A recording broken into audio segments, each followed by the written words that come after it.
Hi. Passing the torch. I came on. I was supposed to go to the hole and be part of the caravan. Oops.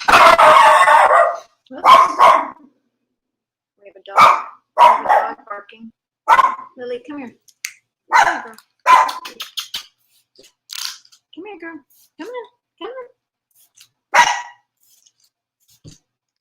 My puppy dog. Somebody's out. Lily, come. Come here. Come here, girl. Come here. Good girl. So I just want to share with you a little bit about the Peace Caravan. It's going all the way from California all the way to 9/11. And as I was supposed to go on and share a little bit, Torch Peace is going to have a collective consciousness September 15th through the 20th. In Living the Dream Towards One Peaceful World for All Children is Torch Peace initiative. We have some amazing, I would say, collective speakers coming. And I'm excited to sustain this with a few songs to start it, because the caravan's been starting, and right now the caravan is in Nebraska. And you can tune in and chime in on Good to the Whole for amazing talks and conversations. You can also listen to a lot of Indigenous elders. And yeah, I missed my time, so I'm going to do my time right here because I feel like time happens and it's timeless. So I've lit some sage and I bless the space. I light this candle to send love and wisdom to all those. And I thought we'd play a little bit of guitar. I want to start a little bit today to tell you that the sky here is orange all day in California. And I woke up to the dark skies from all the fires. And I think the humble heart. I went outside and I had to go to see my osteopath today. And my car was filled with ash and it was like this thick. When I did my windshield wipers, it was like this thick and it was black and it felt like it was snowing. The ash was snowing out on our cars this morning. So I send love and connection and well-being to everyone that is out and about in the fires. And I want to give a lot of thanks to the people tending the fires. Oh, good. Yeah. It's kind of hard to see right now. It's definitely not as orange as it was, Rayhan. Why don't you come on? Talk about peace. Yeah, it's been pretty intense. You're more than welcome. I'll put my love to say hi to you. But the Caravan for Peace is going across the country, Rayhan, right now. And it's a pretty powerful group of people, Indigenous people walking across America. Yeah, it's a little orange. No, it's still orange. Yeah, it was dark all day. So feels really sad, I think, when I start thinking about it. I was going to read some story. If Rayhan comes on, I know you're doing digital Pakistan, so congratulations. I send this light to all my digital Pakistanis for thriving and gaining wisdom and witness to all you share. Saw some beautiful, fun pictures of you. This beautiful book, Remnants. And I'm going to talk. Rayhan, actually, you asked us a question today about what happens after death. And I'm more than willing to share what I've learned myself. But this might have a little bit to say about it. I'm going to read about dreams and sight before I play some music. says closely related to the experience of ghosts and spirits in the African American mystic tradition of dreams, visions, and sight. Anyone familiar with Southern folk traditions, black and white, has probably heard of the Coul, C-A-U-L. Some people are believed to have the gift of divinization or foresight because they were born with a caul or a veil, which means the amniotic sac was over the head and face when they came through the birth canal. My mother and my great-grandmother had this kind of sight, but Mom used to say that she could see, not because of being born with a caul, but because she came from a clean womb. In spite of the fact that my grandmother's water broke before her child emerged into the world, my mother Ella Lee Harris was born, healthy, and lived to be 103, with a number of remarkable abilities, the greatest omen of which she attributed to coming from a clean womb. Many years later, I discovered that there is a tradition among Tibetans that diviners and seers are born from clean wombs. Sight or seeing is not simply a matter of ability to foretell future events. It is part of a larger orientation that recognizes the existence of a variety of means of access to information, help, wisdom, and warning. Here too, as the ghost and spirit stories, is a vigorous connection between the seen and unseen worlds. Dreams, visions, and signs are other axial elements of this orientation. This is a vast tradition among African Americans of coming good or ill. Dreams of deceased relatives and friends are often interpreted as forms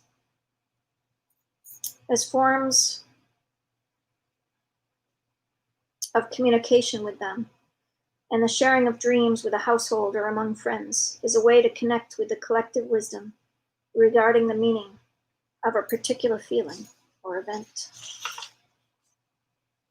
So as I started looking at what I would read to Good of the Whole today for this event of the Peace Caravan going across the country, I wanted to read that. And one of the reasons I wanted to read that is that many people think that we don't have sight, or we are making up sight, or we don't see. And I just want to tell you all that you all see. You all have the sight. It's not anyone special per se, but this reading was very telling about the caul, C-A-U-L, in the clean womb where we come from. The spiritual womb, the spirit. And the womb, my daughter was born, my fourth child in the caul, C-A-U-L. And it was one of the most peaceful births that I've ever had. I was eating very clean. It was my first baby being born from eating macrobiotic and eating a very clean diet.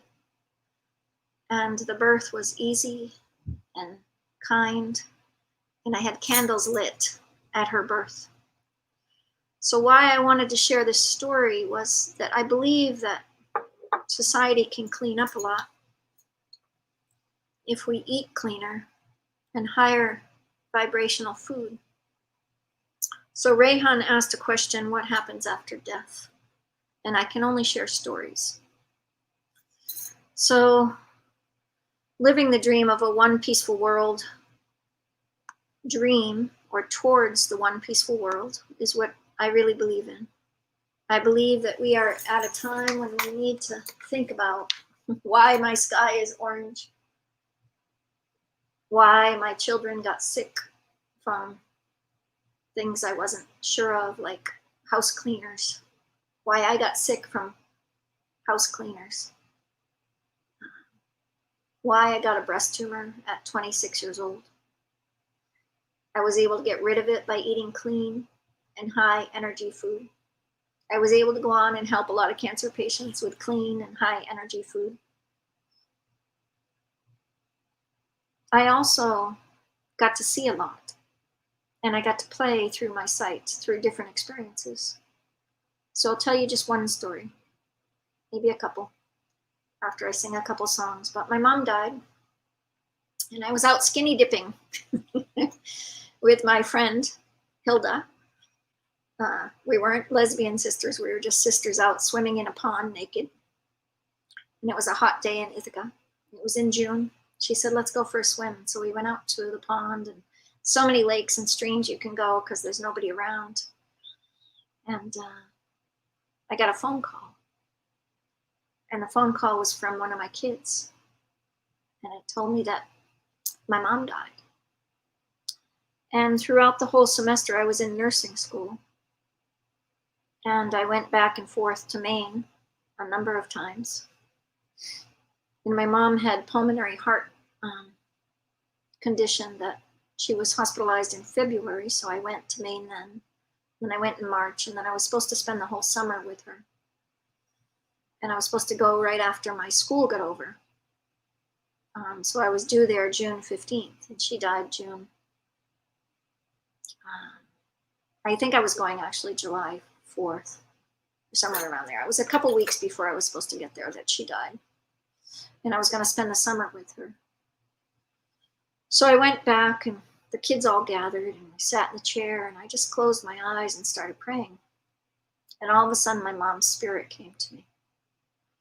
And she said, Linny, why are you here?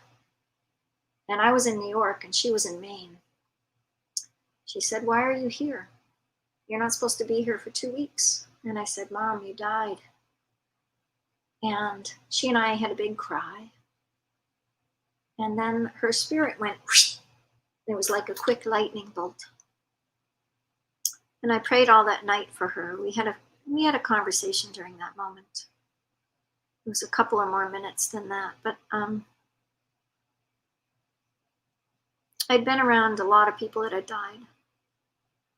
And when you look at one of the first people that had died around me was Grandmother Lane.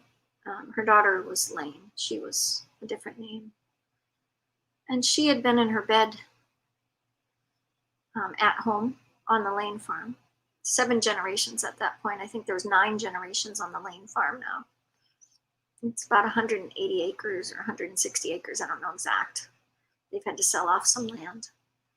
But it's a family farm. And I used to go over, and they wanted me to see what was happening because they knew I had a site, and they wanted to know what was happening with Diana's mom.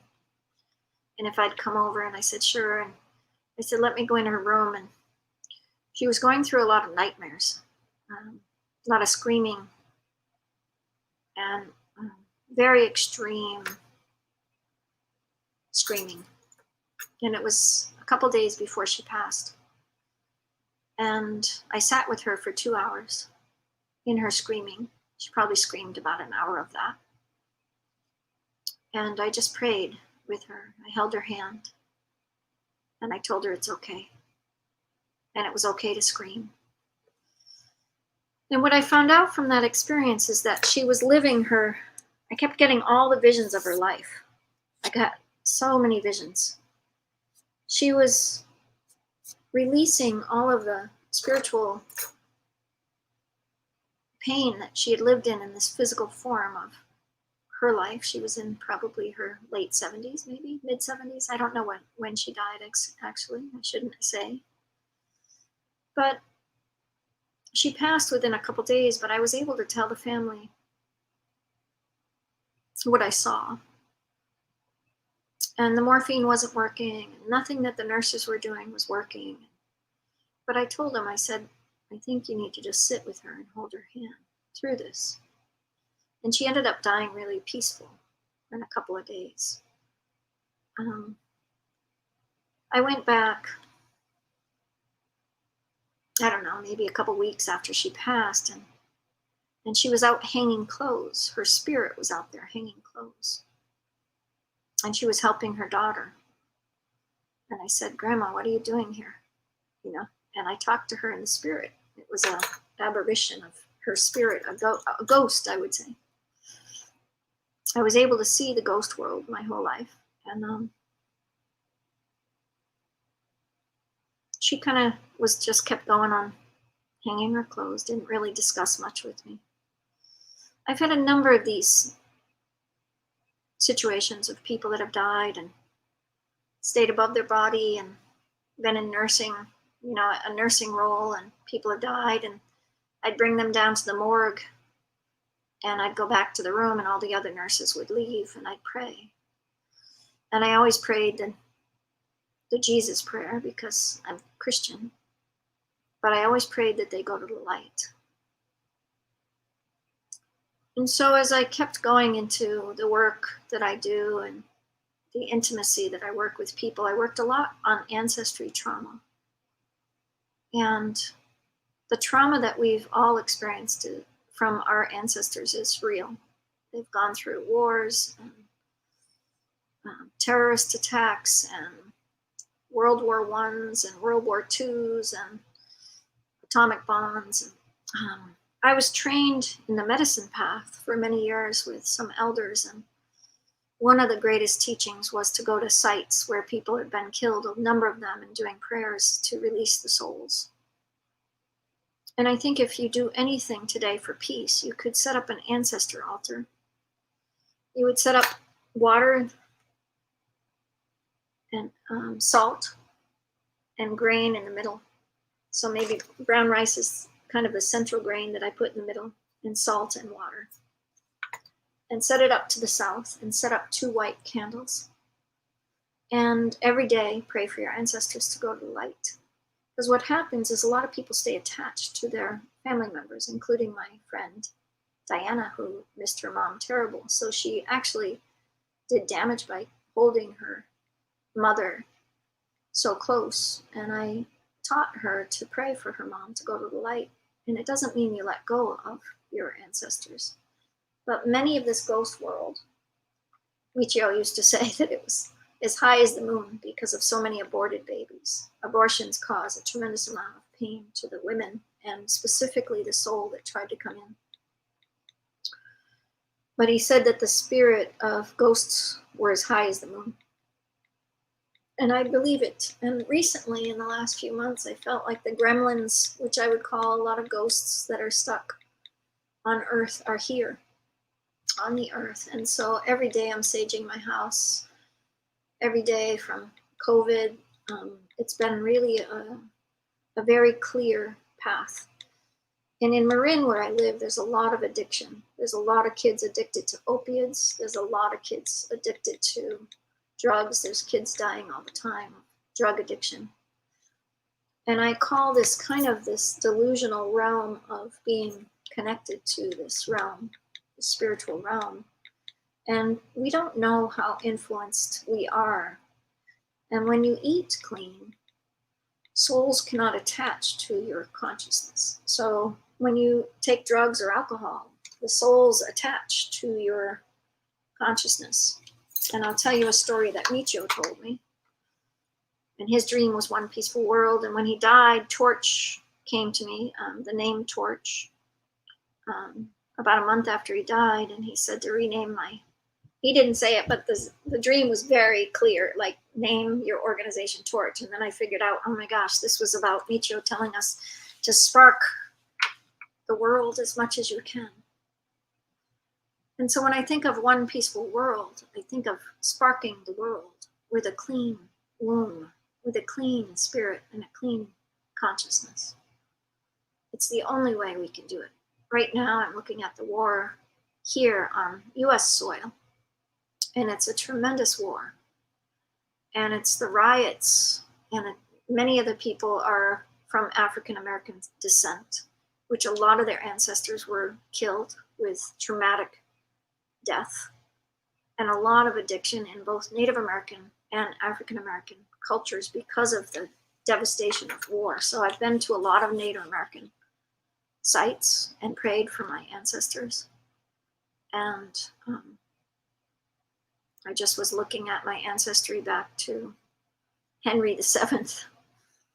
And the Chittick family's connected to Henry VII, and I was thinking about how much devastation from political chaos and people using people that might have happened, and the addictions of people in my own family, including myself, and stirring up a clean spark for our ancestry.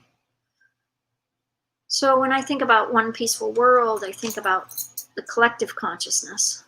And we're going to have, Torch Peace is going to have a sharing of some indigenous people. There's people from Brazil coming, and some people from Guatemala in the Mayan tradition coming.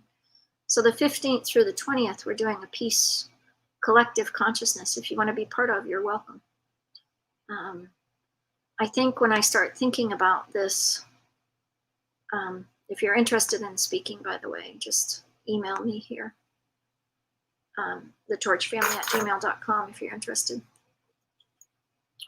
But when I start thinking about ancestry and the war that's going on US soil right now, and I looked at the rhetoric between Republican and Democratic Party, I said 2 weeks ago I didn't think I would vote because it's so painful to watch the rhetoric, because it feels like it's coming from the ghost world. It's not coming from clean.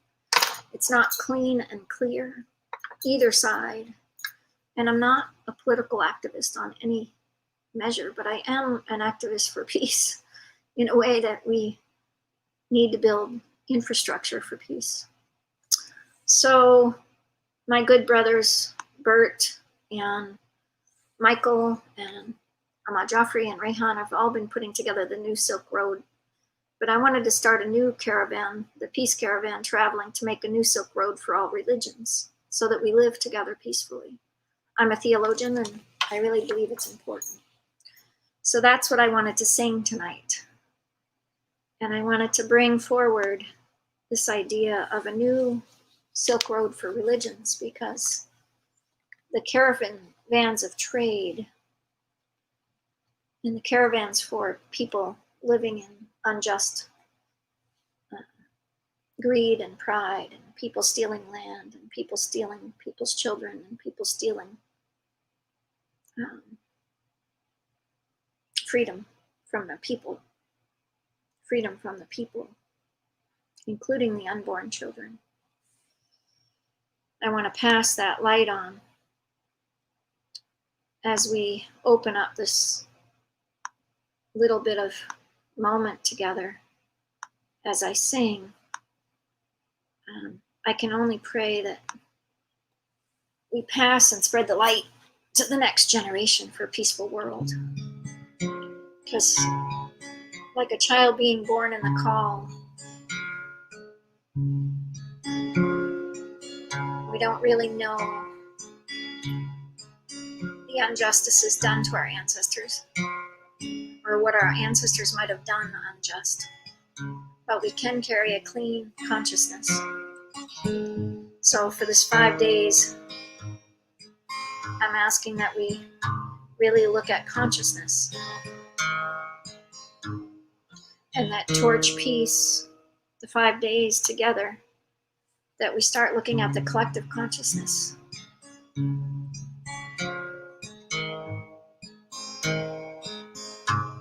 I was just singing when I was on Good of the Whole for the Peace Caravan going across the country, and all the elders speaking. When I spoke to the Native American elders in Oklahoma, Cherokee land, medicine people, one of the elders told me there's no one to pass the medicine down because nobody's clean enough. So I think we got to clean it up, folks. And I brought that message back to the Iroquois elders and to our own Delaware Nation, Algonquin. And it's time to grow some new corn. So to bring forward the idea of a new caravan, of a one peaceful world, we'll spend 5 days together.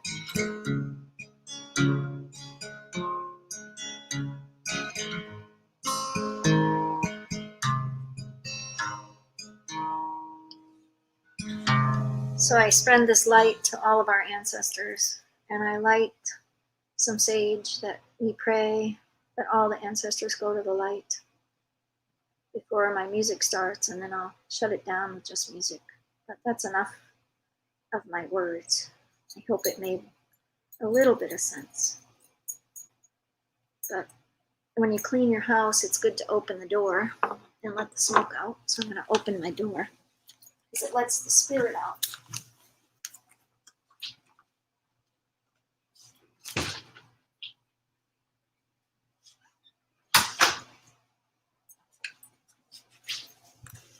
And it might be hokey pokey to some of you, but my ancestors did this. So let's sing some song. I sang this song as my child went off to college a few weeks ago. I sang this to my mom before I graduated.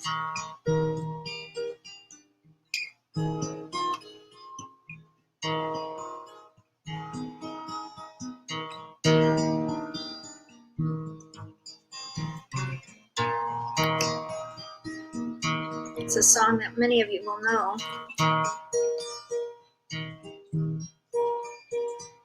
But I changed the tune around, and I might change it again today.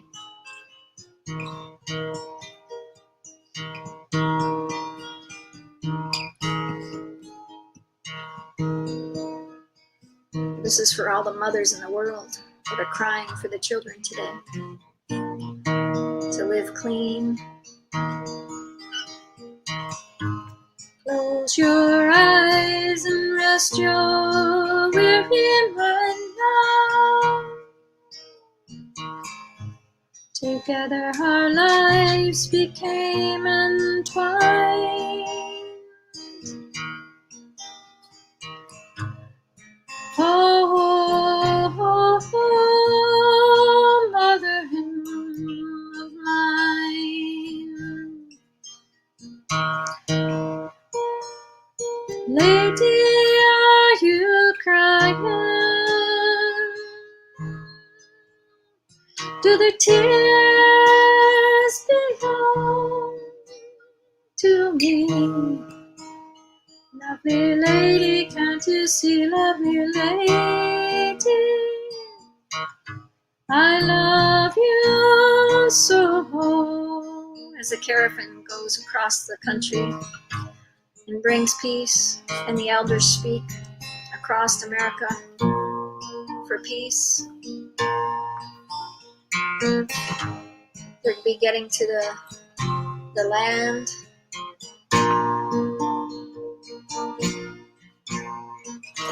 Lady, are you crying? Do the tears belong to me? Lovely lady,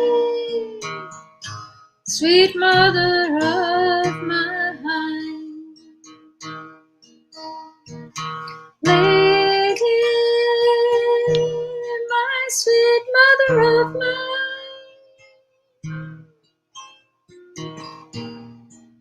All the tears, all the divine mother of mine.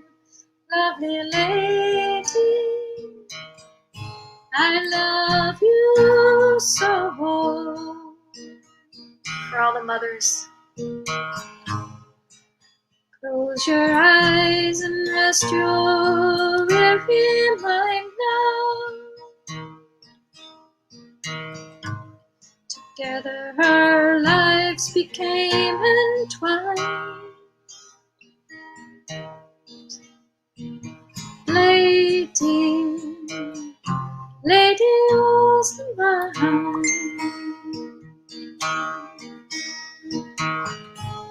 Lady, all yours and mine. We came from the light, we came from the divine. sweet mother, mother of mine.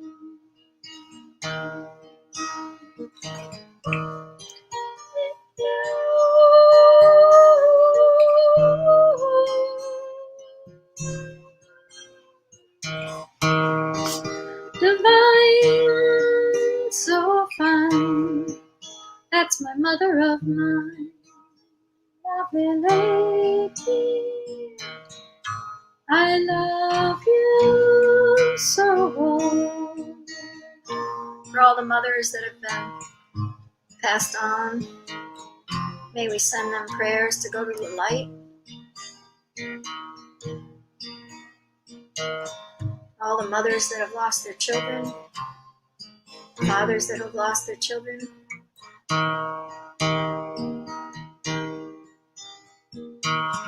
To all the horrendous acts of sexuality and rape against women, human trafficking. Close your eyes and rest your weary mind now. Together our lives became entwined.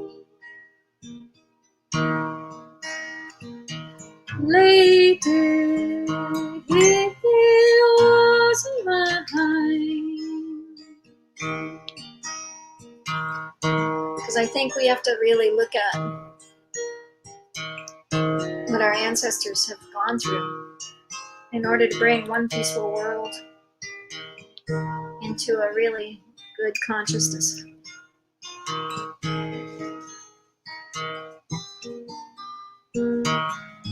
It's good that we speak words of peace, but we need to take action so that our children don't carry our demons.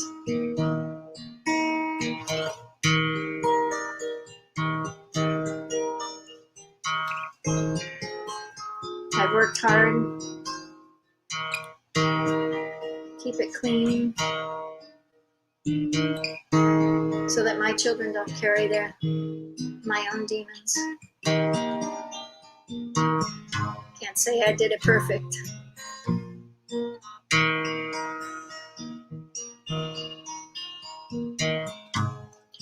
Close your eyes and rest your weary mind now.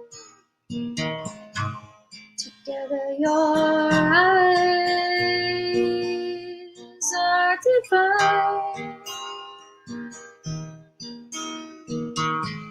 You're the spirit of holy mother, mother of mine. Love you all.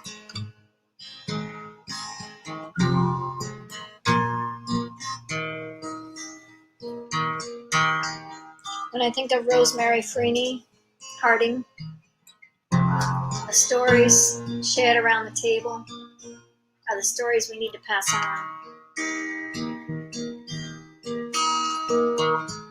To know that we all have dreams and sight. When we dream of the light,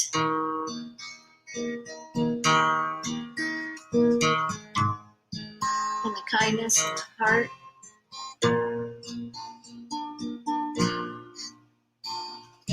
Lady, my sweet lady,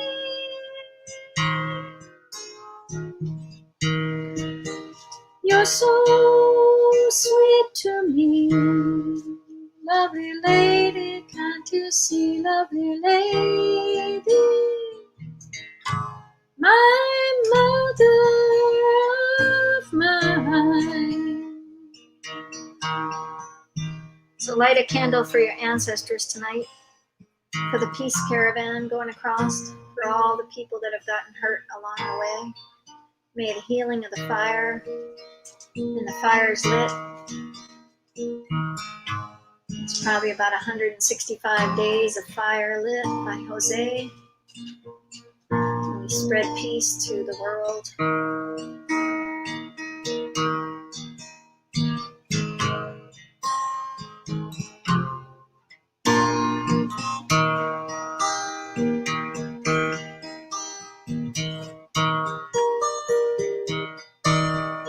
We spread peace to you.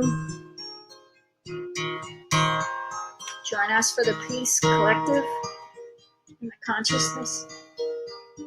It's about your consciousness and your stories. You can bring any story to the table because it'll bring peace, because it'll be your story.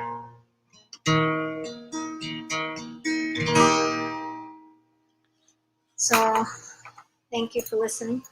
I'm going to try to play one more here. I need a pillow behind my back.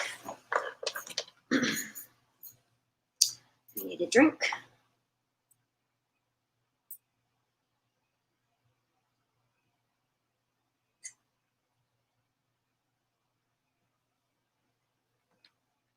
I send you peace wherever you are. I started a song a little earlier when I see the angels, when I hear the angels sing,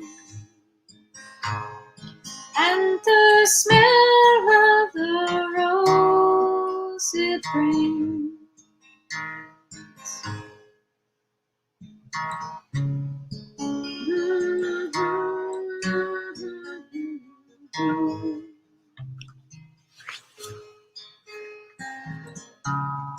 When I hear the angels come, they're calling me home.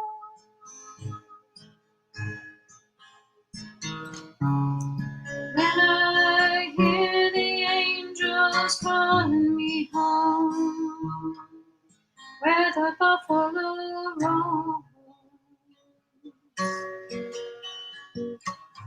To all my ancestors that were Native American. When the angels call me home, where the buffalo roam,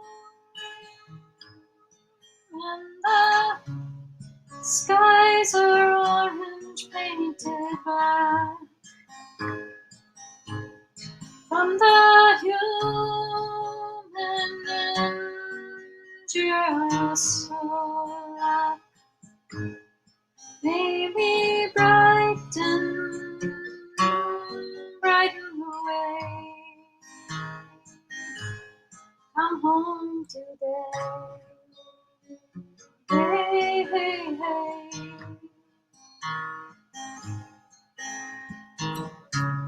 When the angels call me home, it will be where the buffalo roam,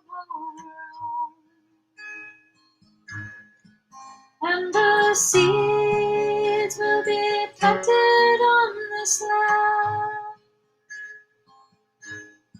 and the children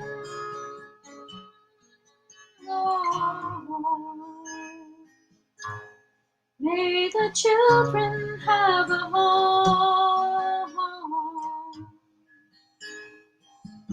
where the buffalo roam.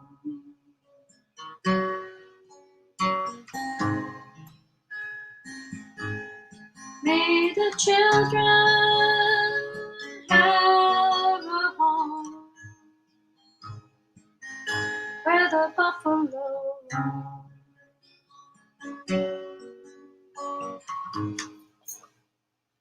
Where the buffalo roam.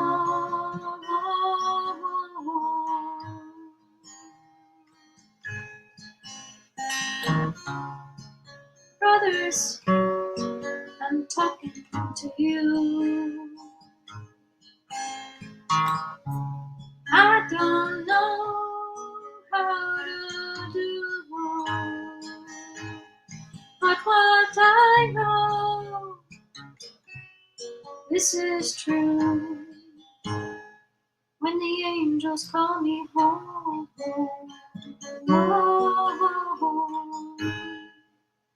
I wanna go where the buffalo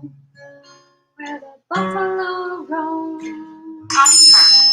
Ooh, there's my phone. There's my phone.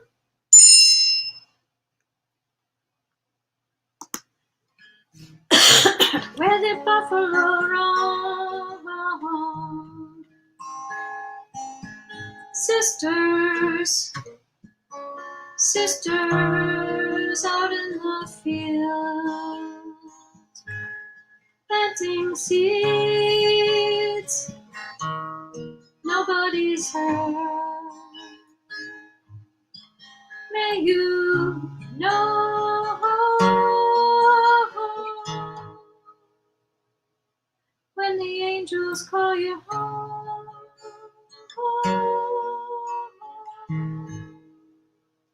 it's where the buffalo roam.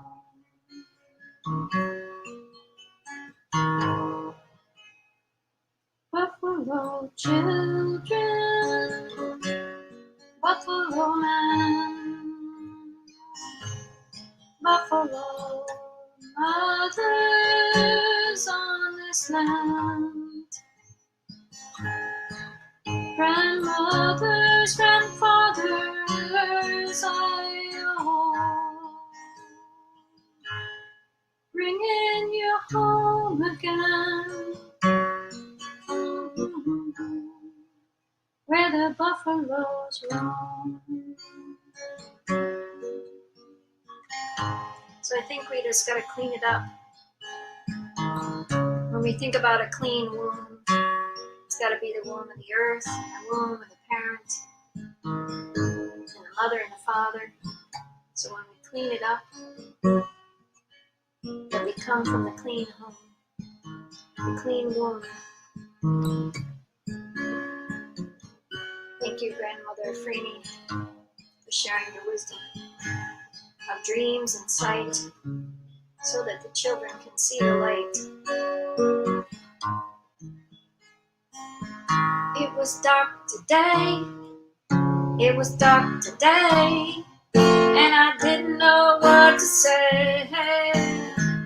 It was dark to stay, and the skies were flowing. It was dark day, with the clouds and unknowing. The sky was orange, but it was 8 o'clock in the morning, and the darkness shone everywhere. And I was feeling eerie, and I didn't know what to glare. My animals went out to the morning light, and it was dark as night. What a scary sight! What a scary sight! When I woke up this morning, the sky was dark as night.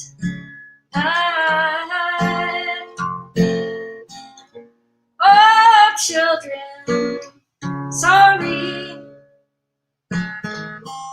Oh, children, I'm so sorry. Oh, my children, I'm so sorry. 'Cause it was the morning light, and there was no sight of the morning light. It was dark as night in the morning light. It was dark as night. What are we doing, people? What is the glare? What is the stare? What is the dare? It was the morning light, dark as night.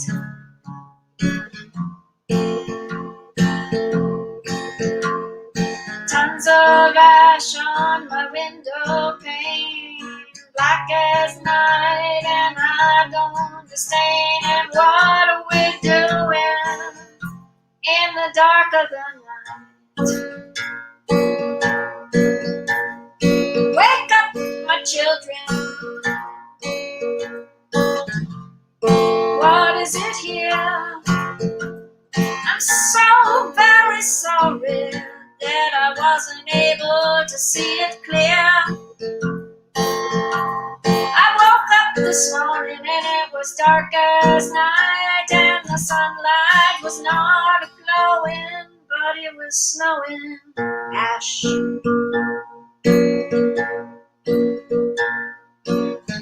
Ash. Was snowing ash.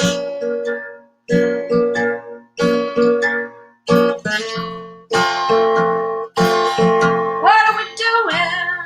I woke up in the morning light. It was dark, dark in my sight, and my animals knowing.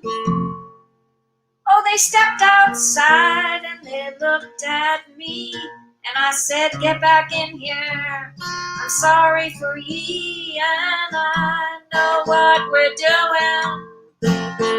Oh, I woke up in the morning light, and it was dark as night, and I ask you people, what are we doing? What are we doing?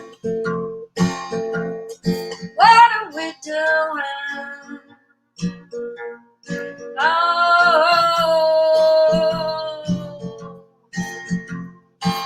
skies were orange, ash everywhere.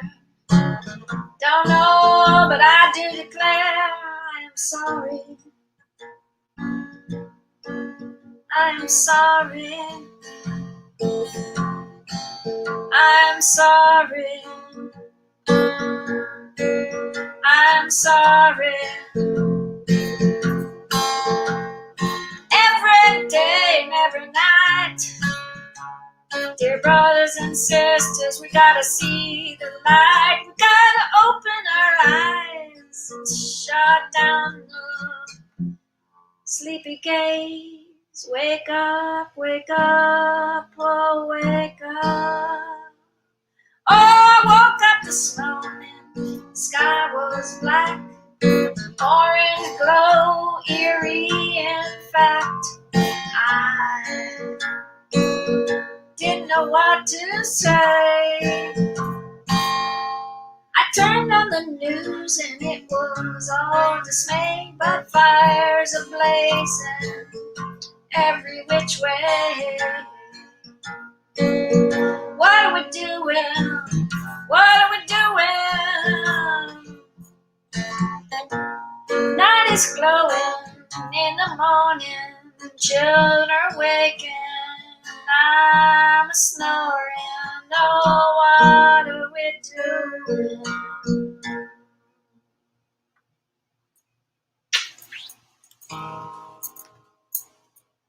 May peace prevail. God bless you all.